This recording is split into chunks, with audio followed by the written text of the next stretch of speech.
Thank you, Mr. Chairman, and thanks to all of our panelists. I have been sitting here the entire time listening to every single word from my colleagues on both sides and all of the witnesses, and first of all, I'm encouraged by it. Second of all, I continue to ask the question, how did we let this happen? How in the world did America ever allow its superiority in this realm slip away? And not just slip away, but we acquiesced it to our most dangerous adversaries. And I think we need to get it back before it's too late. So one of the thoughts that has come to mind as I've been listening to some of this, Ms. Romo, when you were talking about the stockpiles or the reserves, and whenever I bring up reserve to people, there are people that'll say, "Oh yeah, but we have several years of reserves. We don't really need to worry about that." And then I think about the state-owned competitors that we have who are run by emperors for life. And maybe you could just speak to the long game, if you will, the importance of this, not just in the near future, but the consequence if we don't sort of stop the bleeding soon. The question that you asked, how did this happen? It's something that I have studied extensively for my entire 17-year career in this field. And I think that there's a lot of different factors that went into it, but one of the things that strikes me is that there seemed to be a lot of complacency. Mm-hmm. There seems to be just an acceptance within the industry that we're the best, and of course everybody wants the best.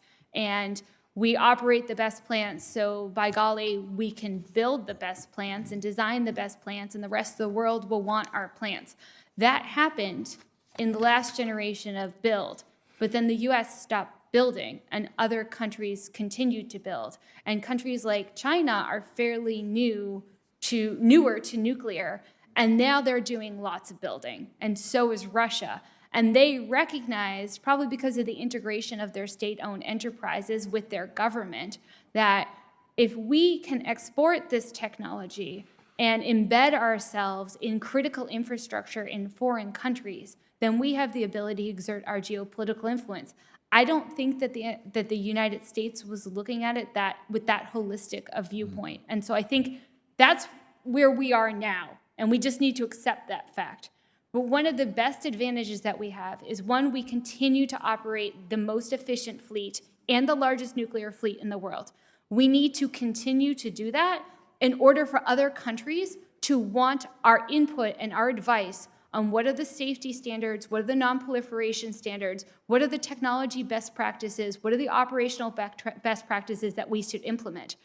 If we don't operate as many nuclear power plants as we do, and we don't operate them as well as we do, they will stop asking us. Yeah. The second aspect is, right now, the United States, through our incredible universities and our national labs, we are at the forefront of advanced reactor development.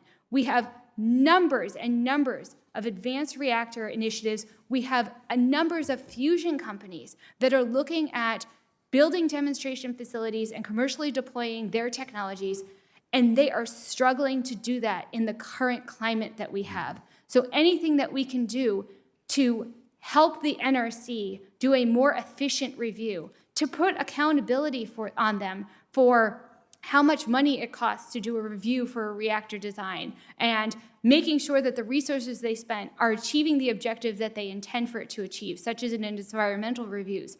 Those are all good things, and those all better position us to be able to help with developing programs around the world.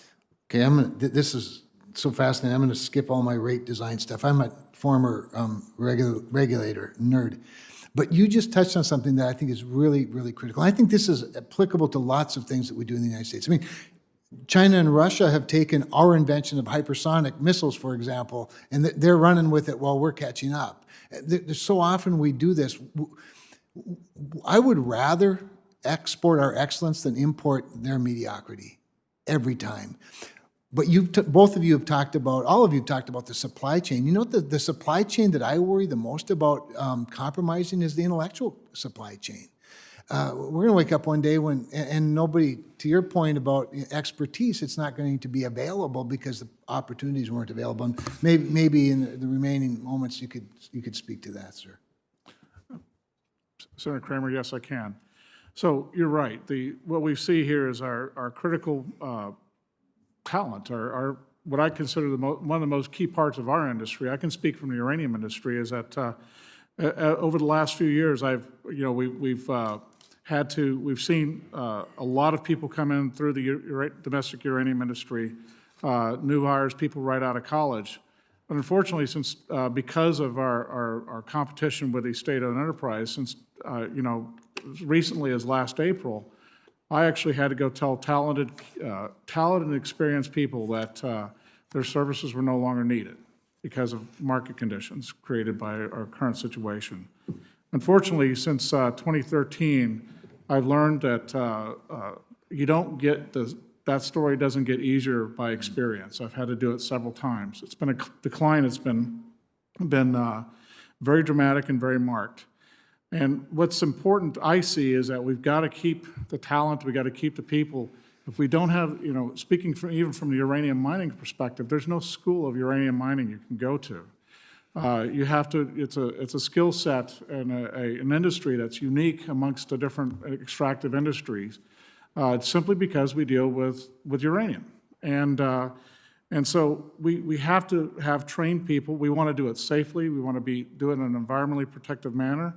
That means we got to have smart people who understand our regulations and understand how we do things on a regular basis to not only produce uranium, but also do it safely and efficiently.